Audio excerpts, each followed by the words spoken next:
مفتی صاحب میری بیوی 8 مہینے ہو گئے اپنے باپ کے گھر جا کے بیٹھ گئی اور بول رہی ہے کہ میں پردہ نہیں کروں گی، بھلے سے آپ مجھے طلاق دے دو، اب آپ مشورہ دیں میں کیا کروں؟ پردہ تو اللہ نے فرض کیا، پہلے پردہ کرتی تھی جب شادی ہوئی تھی، اس وقت آپ نے کہا تھا مجھے پردے دار لڑکی چاہیے ہے بھائی، اگر پہلے پردہ کرتی تھی اسی بیس پہ شادی ہوئی، اب نہیں کر رہی تو آپ کا حق بنتا ہے کہ آپ اس پہ کیا کریں؟ سختی۔ اگر پہلے پردہ نہیں کرتی تھی، آپ نے ایز اٹ از اس کو قبول کیا، اس کا مطلب آپ بھی مینٹلی طور پر ریڈی تھے، وہ بھی ذہن میں تھا کہ مجھ سے پردہ نہیں کروائے گا، اب آپ گن پوائنٹ پہ پردہ کروائیں گے تو یہ کام آگے چلے گا نہیں۔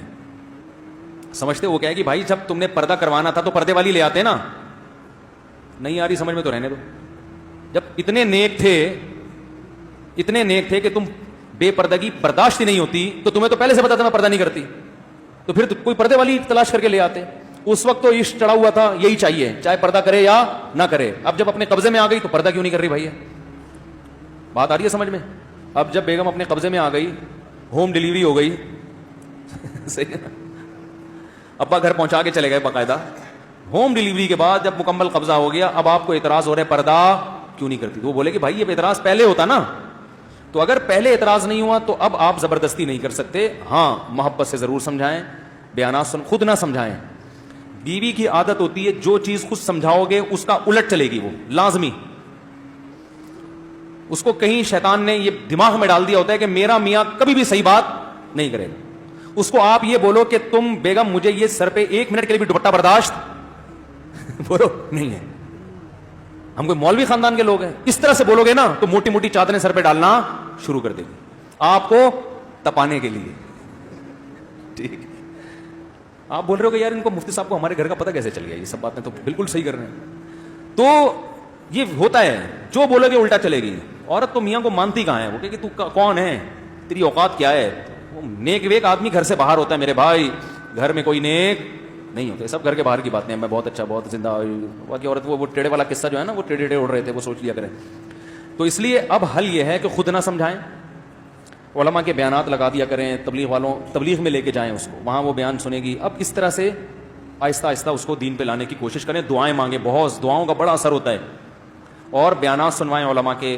خود بولیں گے، جتنا بولیں گے اتنا ہی ضد میں آئے گی، وہ بڑی ضد پنا چل رہا ہے آج کل مارکیٹ میں، جتنا سمجھائیں گے نا اتنی بے پردگی پر اور مضبوط ہو جائے گی، اور ایک وقت آئے گا کفر بولنا شروع کر دے گی، پھر وہ بولے گی اسلامی کو نہیں مانتی۔ یہ مارکیٹ میں ہو رہا ہے، یہ تو بڑے ٹیکنیکل طریقے سے، سیاست سے بالکل چھوڑ دیں اس ٹاپک کو، علماء کے بیانات کسی بزرگ کے پاس لے جایا کریں، ان کے بیانات سنوائیں۔ یا سب سے بہتر راستہ ہے خواتین کو انسان بنانے کے لیے تبلیغی جماعت میں لے جاؤ۔ 3-4 دن جب دیکھیں گی نا سب برقعے میں، اسکارف میں، اللہ رسول کی باتیں، ایسا سکون ملے گا، اس کا دل چاہے گا کہ میں بھی۔ ہمارے ایک دوست تھے، انہوں نے واقعہ سنایا کہ میں جب کہیں بیرون ملک تبلیغ کے لیے گئے اپنی اہلیہ کے ساتھ، لیبیا تھا، کوئی عرب کنٹری تھا، تو ایک عرب سے ملاقات ہوئی، اس نے کہا میں اپنی بیوی کو حج پہ لے کے جا رہا تھا، یہ حج پہ نہیں گئی۔ ایک باپردہ خاتون ملی نا، فل اسکارف میں، فل پردے میں، تو عرب نے تعارف کروائی میری وائف ہے، ایک دور تھا میں اس کو حج پہ لے کے جا رہا تھا اپنے خرچے پہ، یہ حج پہ نہیں گئی کہ وہاں اسکارف لینا پڑے گا، اتنی پردے سے نفرت کہ وہاں کیا کرنا پڑے گا، اسکارف۔ حج پہ نہیں، حج تو فری کی آفر آ رہی ہے، کون چھوڑتا ہے؟ اتنے دنوں کے لیے بھی اسکارف برداشت نہیں تھا۔ کہنے تبلیغ جماعت والے آئے، ان میں خواتین بھی تھیں، اس کو میں نے ویسے ہی بٹھا دیا، میں نے کہا سلام دعا کر کے آ جاؤ، اور پھنس گئی۔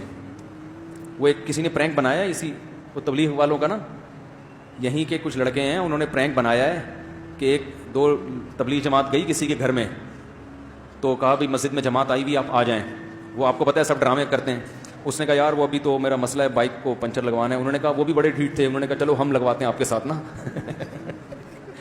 بائک میں ہوا بھروا، کسی نے بڑا مزاحیہ وہ بنایا ہے، بڑا اچھا نقشہ کھینچا ہے تبلیغ والوں کا۔ تو وہ تبلیغ والے تو چھوڑ کے آ جاتے ہیں کہ چلو جی جب فرصت ہو آ جانا، وہ تھے بڑے پکاؤ قسم کے، انہوں نے نہیں چھوڑا، انہوں نے کہا پنچر لگوانا ہے، چلو ہم بھی ساتھ چلتے ہیں، بائک نکالو۔ وہ دیکھ رہا ہے یار یہ کیا مصیبت، پنچر والے نے کہا ابھی تو آیا تھا، تو پھر آ گیا زندہ ہو کے تو وہ ہوا بھروائی، پھر وہی جو بہانے کرتا رہا، میرے چچا کی طبیعت خراب ہے، تو چچا کے پاس لے گئے، چچا بالکل فٹ فاٹ تھے، تو ان کو بیمار باقاعدہ آرڈر پہ کروایا۔ تو پھر چچا سے کہا تبلیغ والوں نے آپ بھی چلیں، تو وہ نہیں تھے، ہو گئے بیمار نا، پہلے تو مان نہیں رہتے بیمار ہوں، جیسے ہی انہوں نے کہا مسجد میں جماعت آئی بھی، انہوں نے کہا بھائی میری تو طبیعت بہت زیادہ بالآخر اس کو لے گئے، وہ کسی طریقے سے نا گھسیٹ کے لے گئے۔ اب جب لے گئے تو چلہ لگوا دیا، چلے کے بعد اب یہ وہی کام کر رہے جو دوسرے گھر، تو کسی کے گھر گیا، دروازہ نوک کیا، ہاں بھائی جماعت آئی بھی، اس نے کہا بائک میں ہوا نہیں ہے، اس نے کہا بھائی تو آخر میں ادھر ہی آئے گا ٹھیک ہے، ٹائم ویسٹ نہ کر, میری بھی بائک میں ہوا نہیں تھی, میرے بھی چچا بیمار تھے, پہلے وہ مان نہیں رہے تھے, پھر وہ ہو گئے, تو تیرے بھی ابھی کوئی پھپھو بیمار ہوں گی, تو بہتر یہی ہے کہ اپنا ٹائم بھی بچا اور ہمارے کچھ آ جا. تو ایک دفعہ جانے کی دیر ہوتی ہے, اس کے بعد گیا.